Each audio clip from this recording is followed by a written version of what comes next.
Hey guys, how you keeping? I just wanted to make a very quick video to discuss an area a lot of people are getting very bogged down and confused with. And that area is the three kind of categories that is in karate. Not talking about specific styles now, just talking about karate as a whole. People get very confused between these three categories, which is traditional karate, sport or point style karate, and also full contact, semi contact karate. Um, People get confused, and the simple reason is because a lot of other people use words haphazardly.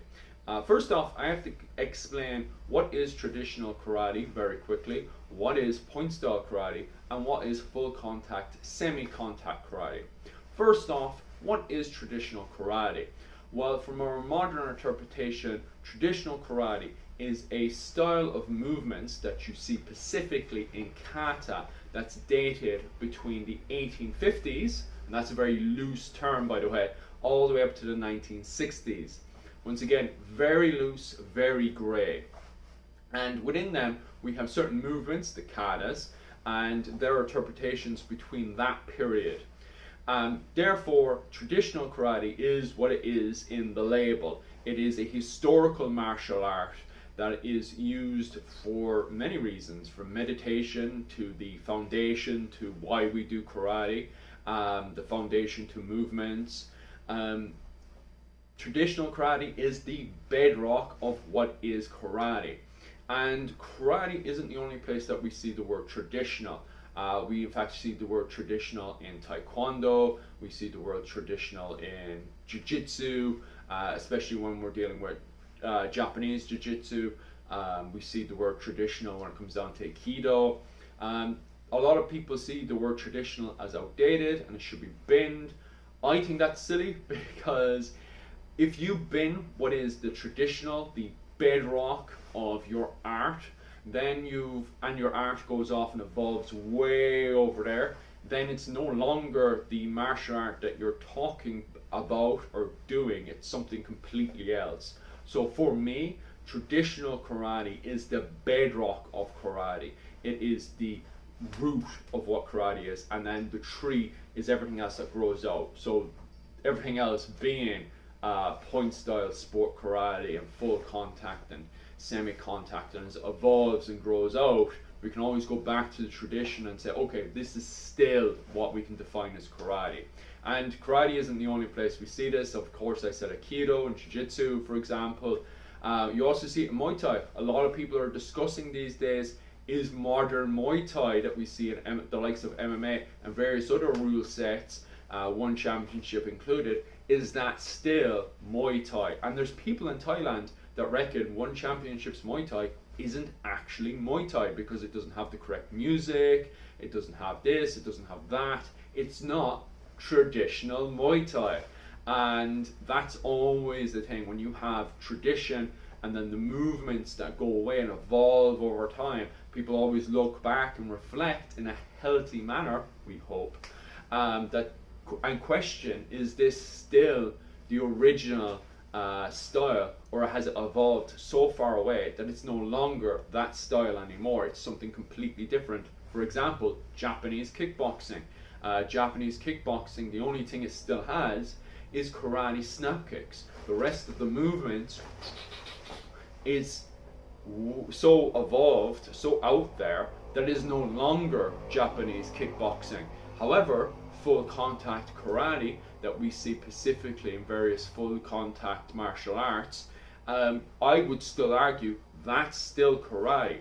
However, moving forward to our next category, point style or sport karate. To start with, we have the katas. The katas are in that no longer look like the original katas that we would see in Okinawa. They've evolved to look more appealing to the eye so they can win competition points. These are, a lot of people refer to as sport kata, because they're not there to reflect and protect the original movements, the shadow boxing movements, that protect the historical movement in itself. Instead, they're there to gain points. So a lot of people refer to as sport katas, that your intent when you learn this is to get points for a competition. Maybe you're pro or against that. I don't really know. I'm just trying to define what is sport and point karate.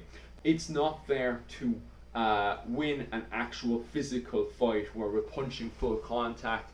It's there basically to get the distance, to get my range, and then eventually jump in and get that point. And it's all about, once again, getting points, scoring wins.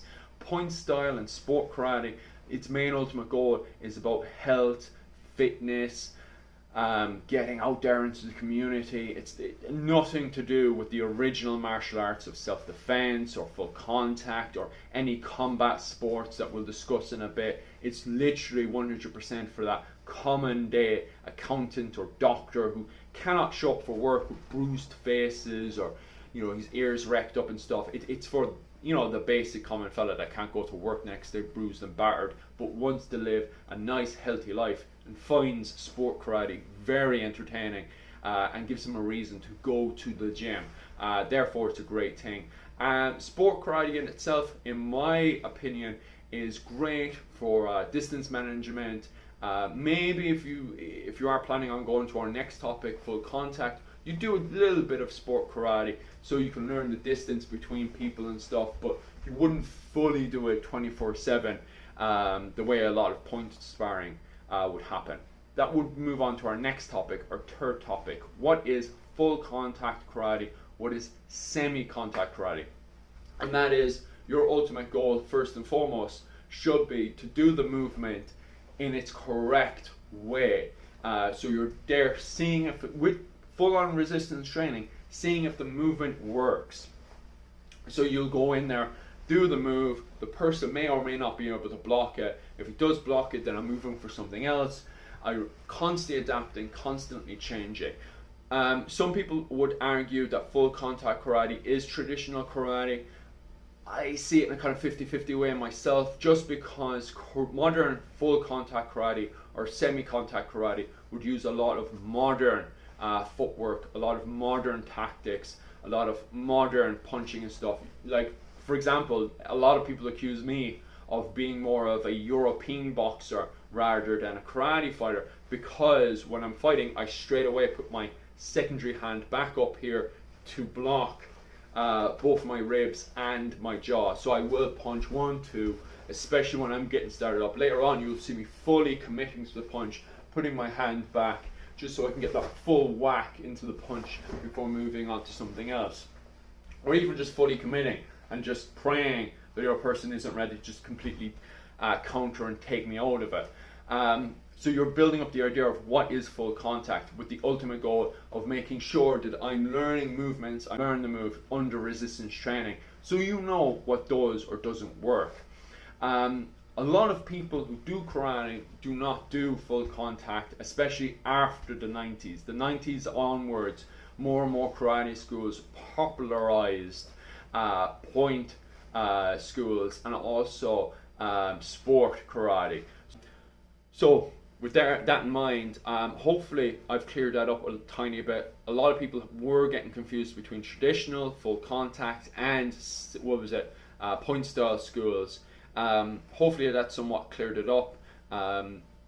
But on top of that, myself and Leonard, a good friend of mine, want to make a follow-up video to this. So if you have any questions, please comment below. We'll put them together and make another video. And traditional and point style, it's more of a blur and mishmash at times. So I would put 3 circles and put various other categories in there as well and see where they would go. But I find it's the easiest to look at it in a way in 2023, our own year, to break into those 3 categories of traditional, point style, and full contact or semi-contact.